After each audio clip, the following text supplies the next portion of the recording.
सूक्ष्म शरीर है और शिव बाबा को तो सूक्ष्म शरीर ही नहीं है, इसलिए वो सबसे बड़े तो बड़े हैं। बच्चों को भी रास्ते अपने रहा है बाप और वर्षे को याद करने से। बाप किसी की संगति का इसके लिए फल क्या है? बाप के सिवाय किसी और की स्मृति ना आए, ये खबरदार रहना है। बाबा ने कहा टाइम बहुत थोड़ा है, इसलिए कल का वरदान सोचना, करना और कहना तीनों को समान बनाने वाले बाप समान। स्लोगन अव्यक्त व कर्मातीत स्थिति का अनुभव करना है तो कथने, करने और रहने को एक समान बने। एक समान बने। आज बाबा की 16 का महावाक्य है। सारे मीठे बच्चे इस समय सभी के सुख संपत्ति का देवाला रावण 5 विकारों ने निकाला है।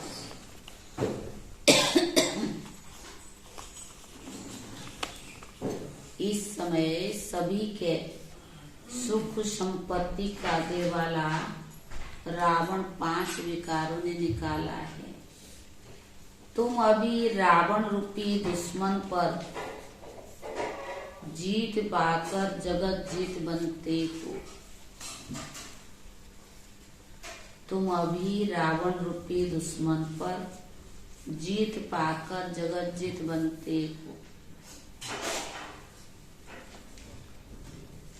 प्रश्न है, ड्रामा के किस राज को जानने के कारण तुम बच्चों के ख्यालत बड़े ऊंचे रहते हैं?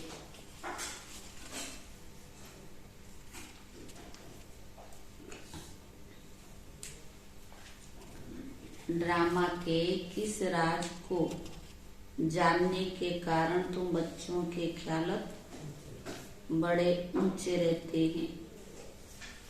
कौन सा ड्रामा? मालिक बनने वाले देवी देवता बनने वाले ड्रामा बहुत कल्याणकारी है, न्यायकारी है, वफादार है। जो भी हुआ है वो बहुत अच्छा होगा, उसमें किसी का भी कोई दोष नहीं।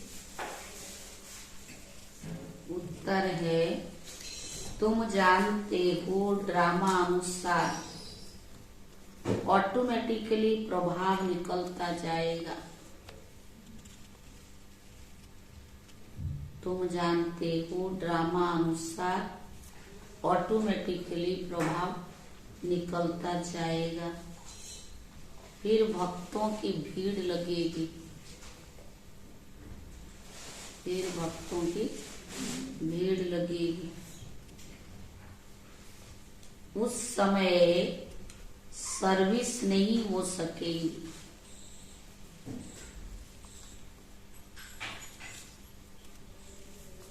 दूसरा, जो बाबा के बच्चे दूसरे धर्म में कन्वर्ट हो गए हैं वह निकल आएंगे। जो बाबा के बच्चे दूसरे धर्म में कन्वर्ट हो गए हैं वह निकल आएंगे। इसीलिए तुम्हारे ख्यालत बहुत ऊंचे रहते हैं।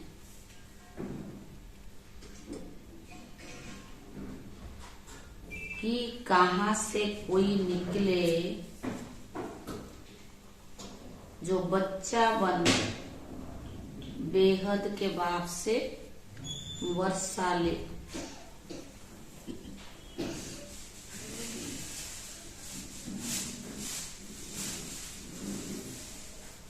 तुम्हें यह ख्याल नहीं रहता कि कोई निकले तो पैसा दे। ये ख्याल नहीं रहता, लेकिन कोई बाबा का बच्चा बन। तुम्हें यह ख्यालत नहीं रहता कि कोई निकले जो पैसा दे, लेकिन शिव बाबा पढ़ाते हैं यह निश्चय बैठे और निश्चय बैठे और बाबा से वर्षा लेने के लिए भागे। लेकिन शिव बाबा पढ़ाते हैं, यह निश्चय बैठे और बाबा से वर्षा लेने के लिए भागे। गीत है ले लो दुआएं माँ बाप की। ओम शांति। सेवा को सर्विस भी कहते हैं। पहले माता पिता सेवा करते हैं, अब तुम देखो प्रैक्टिकल में कर रहे हैं ना। अभी तुम ही सभी कायदे कानून परम पिता परमात्मा आकर स्थापन करते हैं। तुम बच्चे आते हो, मम्मा बाबा कहते हो, तो मम्मा बाबा भी तुम्हारी सेवा करते हैं। हद के माँ बाप भी बच्चों की सेवा करते हैं ना। माँ बाप गुरु वह सब लौकिक है, यह पारलौकिक है। लौकिक को तो सब जानते हैं, क्योंकि बराबर बाप जन्म देते हैं, टीचर पढ़ाते हैं अर्थात शिक्षा देते हैं, फिर वानप्रस्थ अवस्था में गुरु किया जाता है। यह रस्म रिवाज कब से शुरू हुई? अभी से ही आरंभ होते हैं। इस समय ही सतगुरु आते हैं, समझाते हैं मैं तुम्हारा बाप भी हूँ, टीचर भी हूँ और सतगुरु भी हूँ। बाप के बच्चे तो बने हो, टीचर के रूप में इनसे शिक्षा पा रही हो। अंत में सतगुरु बन तुमको सचखंड में ले जाएंगे। तीनों काल तुम प्रैक्टिकल में करते हो। तुम बच्चे माता पिता कहते हो, तो बाप भी स्वीकार करते हैं। यह तो जानते हैं कि सभी बच्चे एक समान सपूत नहीं हो सकते। यहाँ भी बेहद का बाप कहते बच्चे सपूत नहीं है। यह तो तुम जानते हो। अभी यह रावण राज्य यह कोई विद्वान पंडित आदि नहीं जानते हैं। जब कोई आते तो पहले उनसे पूछना चाहिए क्या चाहते हो। फिर कोई शांति चाहते, इसीलिए गुरु ढूंढते हैं। सतयुग में कोई गुरु आदि नहीं ढूंढते, क्योंकि वहाँ दुख ही नहीं है, वहाँ कोई अप्राप्त वस्तु नहीं है। यहाँ तो कोई ना कोई वस्तु की लालसा रख गुरु के पास जाते हैं। कोई का सुनेंगे कि इनकी मनोकामनाएं पूरी हुई तो खुद भी उनके पिछाड़ी में जाएंगे। सन्यासी पवित्र बनते हैं, उन्हों की महिमा तो बढ़नी है, बहुत शिष्य बन जाते हैं। विवेक भी कहता है जो पवित्र बनते हैं उनकी महिमा जरूर बाप को करनी है। तुम पवित्र बनते हो तो तुम्हारी कितनी महिमा होती। तुम्हारे द्वारा मनुष्य का 21 जन्मों के लिए कल्याण भी हो जाता है। तो बाबा ने कहा सर्व मनोकामनाएं 21 जन्मों के लिए पूरी हो जाती है। यह भी तुम जानते हो। दुनिया में कोई भी नहीं जानते कि परमात्मा कब आते हैं। जगदम्बा कौन है जिस द्वारा हमारी सर्व मनोकामनाएं पूरी हो जाती है। अब सब घोर अंधियारे में है, यथा राजा रानी तथा प्रजा। पहले कम अंधियारा होता है, फिर कलयुग में घोर अंधियारा होता है। तो बाबा ने कहा माया के राज्य में घोर अंधियारा कहा जाता है। बाप कहते भारत का बड़े ते बड़ा दुश्मन भी माया रूपी 5 विकार है। तुम जानते हो इस माया रावण ने सीताओं को हरण किया है, अर्थात अपनी जंजीरों में कैद किया है। बाप आते हैं इस बड़े से बड़े दुश्मन से लिबरेट करने। यह भी कोई को पता नहीं कि भारत जो इतना माला माल था, इसको इतना कंगाल किसने बनाया। यही रावण बड़ा दुश्मन है। इनकी प्रवेशता के कारण भारत का यह हाल हो गया है।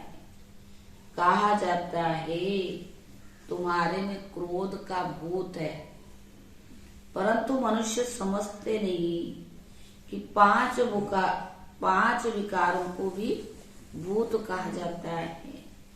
यह भूत अर्थात रावण की सबसे बड़ा दुश्मन है।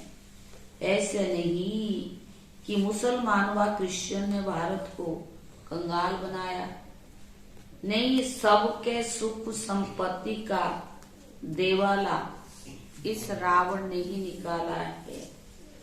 यह बातें कोई भी नहीं जानते। अब सन्यास धर्म को 1500 वर्ष हुए हैं।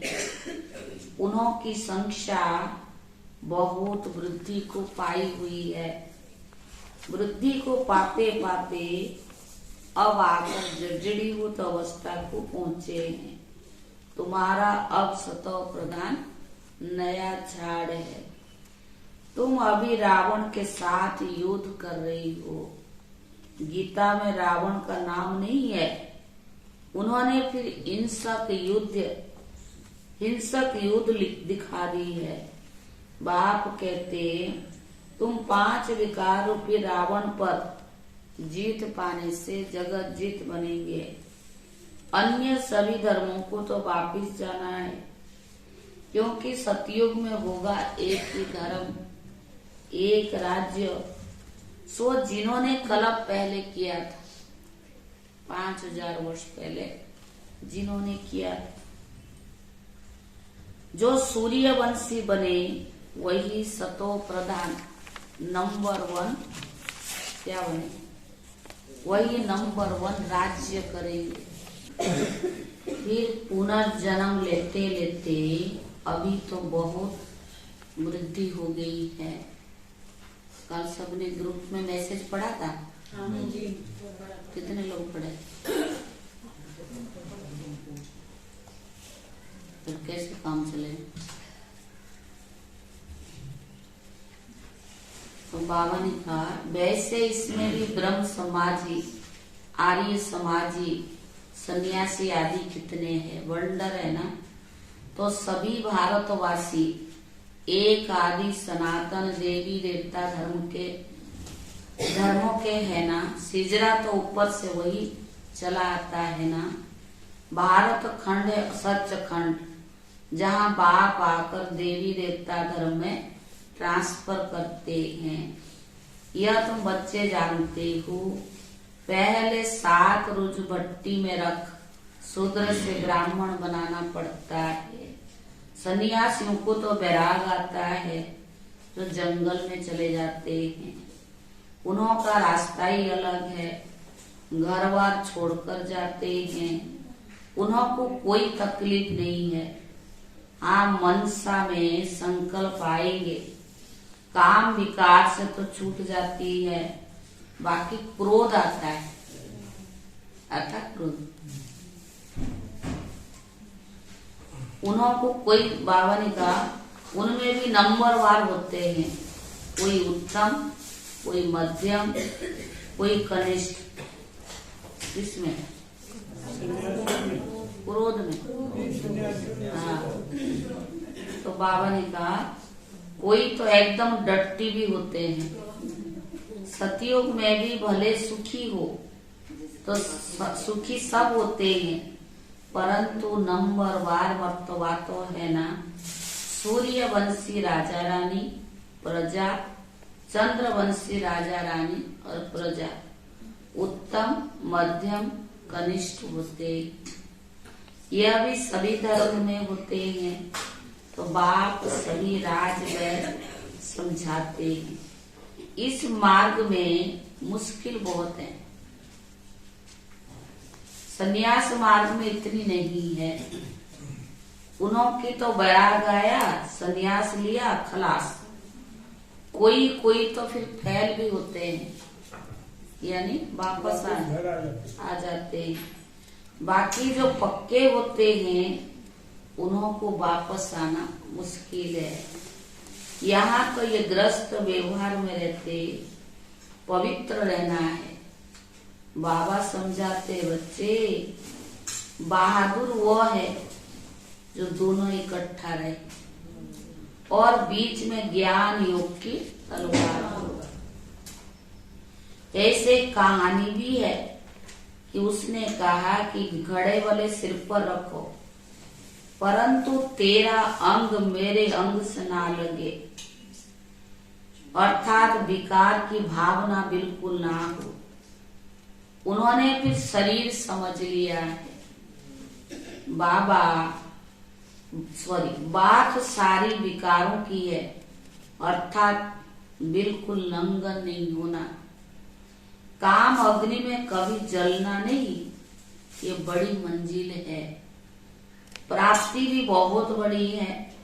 सन्यासी पवित्र बनते हैं, उन्हों को भी कितनी प्राप्ति है। बड़े बड़े महामंडलेश्वर बन जाते, महलों में रहते हैं। बहुत लोग जाकर पैसा रखते हैं, चरण धोकर पीते हैं, बहुत महिमा होती है। परंतु नंबर 1 महिमा ईश्वर की है। वही स्वर्ग का रचयिता है। वहाँ माया का नाम निशान नहीं रहता है। सन्यासी ये नहीं समझते कि माया 5 विकार है, सिर्फ पवित्र रहते हैं। इन्हों का ड्रामा में ही पाठ है। उन्हों का है हठयोगी सन्यास, तुम्हारा है राजयुग सन्यास। वो राजयुग तो सिखला न सके, वह है शंकराचार्य और यह है शिवाचार्य। तुम भी परिचय देते हो कि भगवान आकर पढ़ाते हैं, तो जरूर हमें स्वर्ग का मालिक बनाएंगे, नरक तो नहीं बनाएंगे ना। ये रचयिता ही स्वर्ग का है। तो ग्रस्त व्यवहार में रहते पवित्र रहना है, इसी में ही तो मेहनत है। कन्याओं को शादी बिगड़ रहने नहीं देते हैं। आगे विकार के लिए शादी करते थे, अब विकारी शादी भी कैंसल कर ज्ञान चिता पर बैठ पवित्र जोड़ा बनते हैं। तो अपनी जांच करनी होती है कि माया कहाँ चलायमान तो नहीं करती, ये जांच करना है। मन में तूफान तो नहीं आते हैं। भले मन में संकल्प आते हो, परंतु कर्म इंद्रियों से विकर्म कभी नहीं करना है। भाई बहन समझने से, ज्ञान चिता पर रहने से काम अग्नि नहीं लगेगी। अगर आग लगी तो अधोगति को पालेंगे। यूं तो सारी दुनिया भाई बहन है, परंतु जब बाप आते हैं तब तुम उनके बनते हैं। अभी तुम प्रैक्टिकल में ब्रह्मा मुख वंशावली हो। तुम्हारा यादगार भी यहाँ है। अधर कुमारी का मंदिर भी है ना। जो काम चिता से उतर ज्ञान चिता पर बैठते हैं, उनको अधर कुमारी कहा जाता है। तुम सन्यासियों को भी समझा सकते हो। बाकी कोई से फालतू माथा नहीं मारना चाहिए। पात्र जिज्ञासु होगा, वह तो अकेला आकर प्रेम से समझाएगा, प्रेम से समझेगा। कई हंसी उड़ाने के लिए भी आते हैं, इसीलिए नब्ज देखकर दवाई देनी चाहिए। बाबा ने कहा बच्चे पात्र को देखकर दान देना है। आजकल दुनिया बहुत खराब है। सन्यासी लोग तो कपनी पहन लेते हैं और जाकर अलग रहते हैं। कुछ ना कुछ मिल ही तो जाता है, मजे में खाते पीते रहते हैं। आजकल उन्हों का प्रभाव है ना, तुम्हारे में भी जो अच्छी सर्विस करते हैं, इन्हों की महिमा से औरों की महिमा भी निकल पड़ती है। जो बच्चे अच्छी सर्विस करते हैं तो सब कहेंगे इनके माँ बाप भी ऐसे होंगे। मेहनत जरूर करना है। सन्यासियों का तो घर बैठ बैराग आ जाता है, फिर वो हरिद्वार चले जाते, वहां कोई गुरु कर लेते। यहाँ की रस्म ही निराली है, इनका कहाँ वर्णन नहीं है। गीता को ही झूठा बना दिया है। ये पहली बात खुल जाए तो सभी भी के नामी गिरामी हो जाए, सब तुम्हारे पर बलिहार चले जाए। प्रभाव तो निकलना है ना। अभी तो तुम्हारा बहुत सामना करते हैं, पहले घर के ही दुश्मन बनते हैं। इस बाबा के भी कितने दुश्मन बने। कौन? श्री कृष्ण के लिए कहते हैं भागता था, इतने का बाबा ने का कलंक लगाए। ये भी तो ड्रामा में नूंद है ना। ड्रामा अनुसार ऑटोमेटिकली प्रभाव निकलता जाएगा, फिर भक्तों की भीड़ आकर होगी, परंतु भीड़ में फिर सर्विस नहीं हो सकेगी। सन्यासियों के पास तो भीड़ होते हैं, वो बहुत खुश हो जाते। यहाँ तो जानते हो फोटो में कोई और कोई में भी कोई निकलेगा। सन्यासी तो यही सोचेंगे इनसे कोई निकलेंगे जो 2 पैसा देंगे। तुम्हारा ख्याल चलता इनसे कोई निकले जो बच्चा वन बाप से वर्षा ले देवे, तो निकले कितना फर्क है। तुम भाषण करते हो जो अपने बच्चे और धर्मों के और धर्मों में कन्वर्ट हो गए, वो भी निकल आए। कोई आर्य समाज से, कोई कहां से निकल आते हैं। तो जो फिर लोग सुनते हैं यह हमारे धर्म का ब्रह्मा कुमार कुमारियों के पास भाग गया, तो समझते हमारी नाक कट गई। कोई और धर्म है तो साकार मूल्य ना। इसमें समझाने की बड़ी युक्ति चाहिए। पहले तो बाबा का परिचय देना है। भले कोई भी लिख करके देते, परंतु शिव बाबा पढ़ाते हैं, परंतु उसमें खुश नहीं होना है। बिल्कुल निश्चय बिल्कुल नहीं बैठा है। भले कई बच्चे पत्र लिख करके देते हैं, परंतु बाबा लिख देते तुमको बिल्कुल निश्चय नहीं है। निश्चय बैठे। मोस्ट बिलेवेड बाप से वर्षा मिलता तो 1 सेकंड भी ठहरे नहीं। विवेक कहता है कि करीब झट भागेंगे, गरीब झट भागेंगे, साहूकार कोई विरला निकलेगा, साधारण कुछ निकलेंगे। कोई भी आए तो बोलो ये राजयोग की पाठशाला है। जैसे डॉक्टरी लोग वैसे ये राजयोग है, जिससे राजाओं का राजा बनना है। हमारा एम ऑब्जेक्ट ही है मनुष्य से देवता बनना। अच्छा बाप दादा का मीठे मीठे सीखी ले दे बच्चों प्रति नंबर वार पुरुषार्थ अनुसार याद प्यार। दिल पर वह चढ़ते हैं जो पुरुषार्थ करके आप समान बनाते हैं। बाकी बाप सभी को प्यार तो करेंगे ही। अच्छा, रूहानी बाप की रूहानी बच्चों को नमस्ते।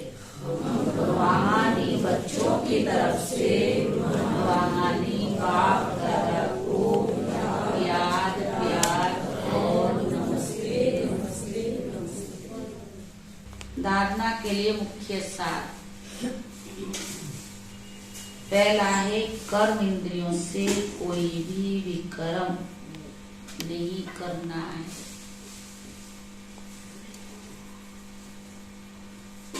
ज्ञान और योग बल से मन के तूफानों पर विजय प्राप्त करनी है। ज्ञान और योग बल से मन की तूफानों पर विजय प्राप्त करनी है। दूसरा, सेवा ऐसी करनी है जिससे माता पिता का नाम वाला हो। सेवा ऐसी करनी है जिससे माता पिता का नाम वाला हो। सबकी दुआएं मिलती रही।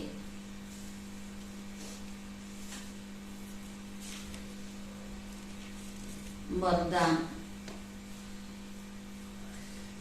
अपने अनादि स्वरूप में स्थित रहे, सर्व समस्याओं का हल करने वाले एकांतवासी भव।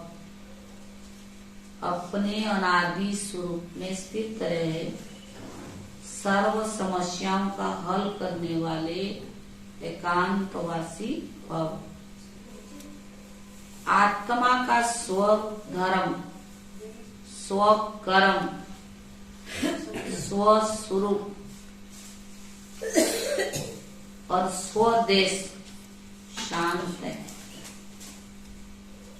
आत्मा का स्वधर्म, स्वकर्म, स्वस्वरूप और स्वदेश शांत है।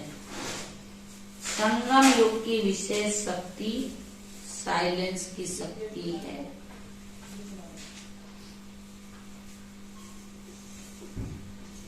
आज सारा दिन वरदान को याद रखना। आपका अनादि लक्षण शांत स्वरूप रहना। आपका अनादि लक्षण है शांत स्वरूप रहना और सर्व को शांति देना। इस साइलेंस की शक्ति में विश्व की सर्व समस्याओं का हल समाया हुआ है। इस साइलेंस की शक्ति में विश्व की सर्व समस्याओं का हल समाया हुआ है। शांत स्वरूप आत्मा एकांतवासी होने के कारण सदा एकाग्र रहती है। शांत स्वरूप आत्मा एकांतवासी होने के कारण सदा एकाग्र रहती है और एकाग्र से परखने व निर्णय करने की शक्ति प्राप्त होती है और एकाग्रता से परखने निर्णय करने की शक्ति प्राप्त होती है, जो व्यवहार व परमार्थ दोनों की समस्याओं का सहज समाधान है। जो व्यवहार व परमार्थ दोनों की सर्व समस्याओं का सहज समाधान है। स्लोगन: अपनी दृष्टि, वृत्ति और स्मृति की शक्ति से शांति का अनुभव कराना ही महादानी बनना है। स्लोगन: अपनी दृष्टि, वृत्ति और स्मृति की शक्ति से शांति का अनुभव कराना ही महादानी बनना है।